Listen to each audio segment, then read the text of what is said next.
Pastor மெசேஜ்ல இயேசு உங்க வீட்டுக்கு வருவாங்கன்னு சொன்னாங்கல்ல? ஆமாம்மா. அப்பா, இயேசு நம்ம வீட்டுக்கு வருவாரா?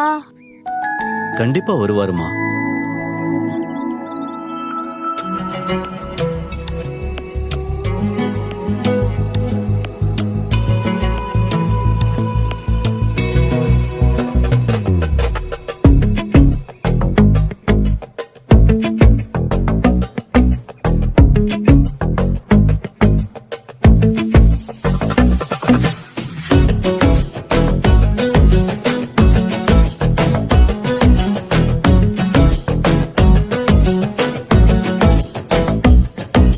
வீட்டிற்கு நான் வந்திடுவேன், உன்னை ஆசீர்வதித்திடுவேன்.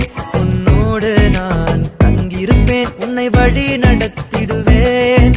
உன் வீட்டிற்கு நான் வந்திடுவேன், உன்னை ஆசீர்வதித்திடுவேன்.